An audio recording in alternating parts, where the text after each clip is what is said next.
It's incredibly important to understand the way that people communicate now more than ever, because we get a range of people that are using, for example, AI, things like ChatGPT. So the representation of the people that you may be seeing on paper mightn't be truly reflective of the person that's actually in front of you. So once we start understanding the different communication methods better with dealing with people, there's lots of benefits in getting their true integrity and also finding out as well to validate the experience that they have. We get that through a deeper understanding of people, so the changes to their non-verbals and the words that they use are very important.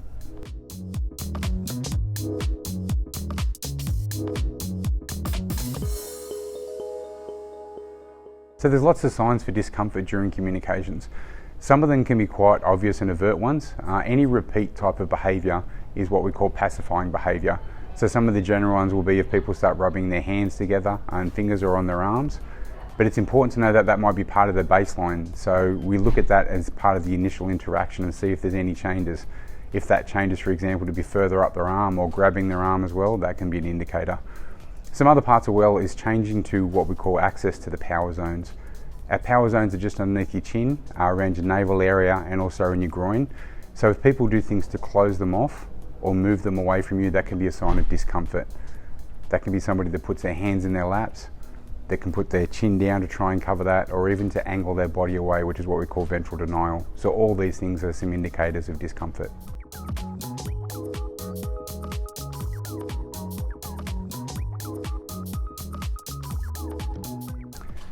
Building trust and rapport is incredibly important, and at its base level, safety and trust is about the integrity and dependable behaviour. So to do that, we first need to work on our likability factor, and then going from there to trust and rapport.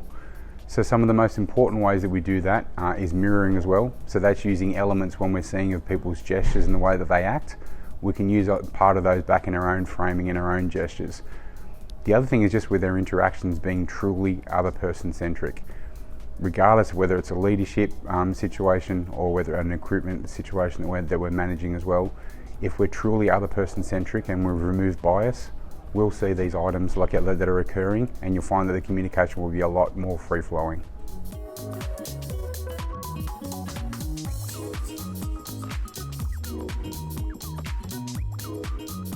Somebody attending an event like this gets a deeper understanding of people, and whether it's personal relationships, professional partnerships, whether it's sales conversions, whether it's recruiting and integrity checking, having a deeper understanding of people, being able to glean their true intent, but also being aware of the totality of your curbside appeal is a crucial part for business success and sustainability. So you're going to get some great takeaways for attending this event.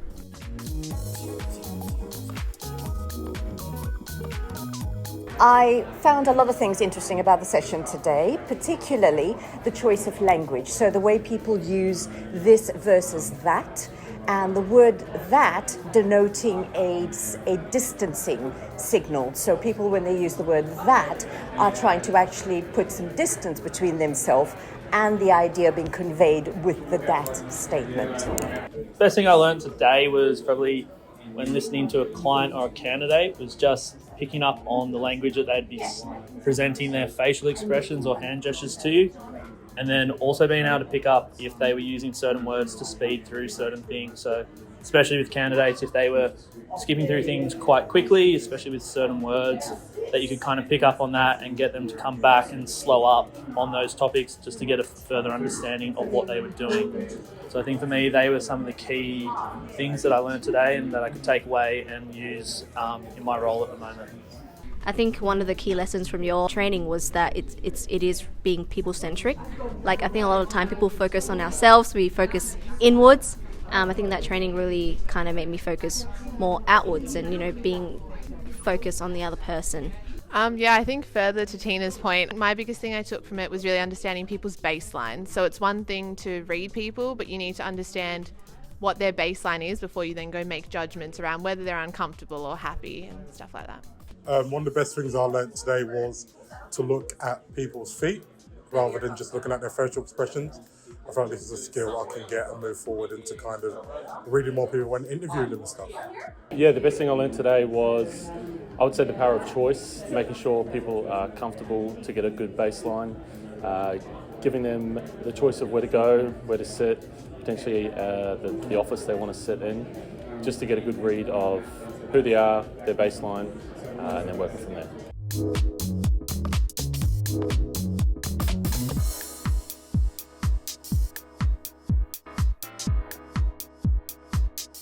Hey, I'm Scott Taylor. I look forward to seeing you at the next event where during the interactions you'll get to learn more about the people that you interact with and also what they truly think of you and the way that you present. Hopefully see you soon.